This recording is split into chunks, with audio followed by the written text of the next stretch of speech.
কথা, কর্ম হোক ভালো। জন্ম যেখানেই হোক না কেন, কর্মটা যদি ভালো হয় ভগবান তাকে কৃপা করবেনই। দেখুন না, বাস্তব দৃষ্টান্ত। প্রহ্লাদ মহারাজ জন্ম নিয়েছিলেন দৈত্যকুলে।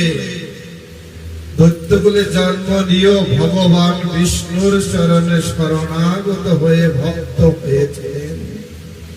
বলি মহারাজ দৈত্যাধিপতি ছিলেন, কিন্তু তিনিও ভগবান চরণে নিজেকে আত্মসমর্পণ করেছিলেন। হনুমান জন্ম নিয়েছেন পশুকুলে, তবু তিনি ভগবানের ভক্ত হয়েছিলেন। গরুর মহারাজ জন্ম নিয়েছেন পশুকুলে, তিনি বিষ্ণু ভগবানের বাহন হয়েছিলেন। তাই জন্মটা বড় কথা। ব্রাহ্মণের ঘরে জন্ম নিলেই যে ব্রাহ্মণ হয়ে যাব, উচ্চ বংশে জন্ম নিলেই যে আমি উচ্চ কুলাধিপতি হব, এই কল্পনা করা যাবে না। কারণ কর্মটা যদি সৎ কর্ম হয়, সৎ ভাবনা হয়, সৎ চিন্তা হয়, তাহলে সচ্চিদানন্দময় ভগবান কৃপা করতে বাধ্য।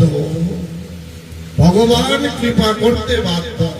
কিন্তু ভগবানের সাথে যদি কপটতার আশ্রয় নেই, তাহলে সেখানে প্রেম ভক্তি ভালোবাসা কখনোই প্রবেশ করতে পারে না। বর্তমানে কপটতার ভজনে ভরা, চারিদিক ছেয়ে গেছে কপট ভজনে। কে কত বড় গুরুর শিষ্য, কার সাথে কত লোক চলে, কে কোথায় তিলক করে, কে কোন পরিবারে, কে কত ভাগবত পাঠ জানে, কার পাঠে কত লোক হয়, কার কীর্তনে কত লোক হয়, এ নিয়ে যত মাতামাতি। কিন্তু হৃদয়ে যে শূন্য, হৃদয়ের খাতা যে শূন্য পড়ে আছে, সে কথা কেউ ভাবি না। এই জন্য কপটতায় ছেয়ে গেছে, কিন্তু ভজন মরে যাচ্ছে। বলছে ভজনহীন দেহ তো সতুল্য, যে দেহে ভজন না। আমি জানি না আগামী জন্মে আমি কোথায় জন্ম নেই, কোন বৃক্ষলতা পশু পাখি কীট পতঙ্গ, কোন ড্রেনের কোন কীট হয়ে জন্ম হবে, আমি কি জানি কি? কিন্তু যদি সাধন ভজন থাকে, তাহলে ভগবানকে বলতে পারবো যে ভগবান আমি তোমার, তুমি আমার। প্রভু জগৎ বন্ধু সুন্দর এজন্য বলছে, আমি সকলের সকলে আমার, সকলকে আপন করিয়া লইল।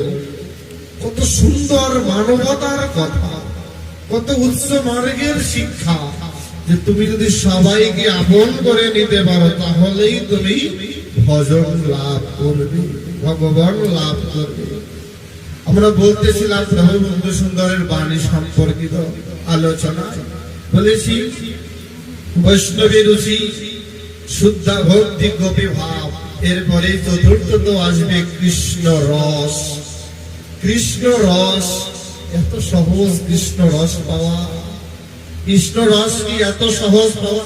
দেখবেন গরু কালো হয়, সাদা হয়, লাল হয়, বিভিন্ন রঙের হয় না গরু? আবার সাদা কালা বিভিন্ন রঙের হয় না? কিন্তু দুধ কি সাদা কালা হয়? নদী আঁকা বাঁকা হয় বটে, কিন্তু জল কি আঁকা বাঁকা হয়? জলের ধারাই হলো উঁচু ভূমি থেকে নিচু ভূমিতে মহাসমুদ্রে পতিত হওয়া। সে কি ভুলে যায়? আমি যতই গাছকে যতই আঘাত করি না কেন, কত বিক্ষত করি না কেন, সে ছায়া দিতে গিয়ে ভুলে যায়, ফুল ফল দিতে গিয়ে ভুলে যায়, ভুলে যায় না। বলছে দেখবেন আখের রস সুমিষ্ট, কিন্তু আত্মত্যাগা তেরা বেড়া হয়, তাই না? কিন্তু ওই আগ যখন নিগ্রহ হয়, তখন ওখান থেকে সুমিষ্ট ফল, সুমিষ্ট রস আস্বাদন করা যায়। বলছে কৃষ্ণ রস শত্রু।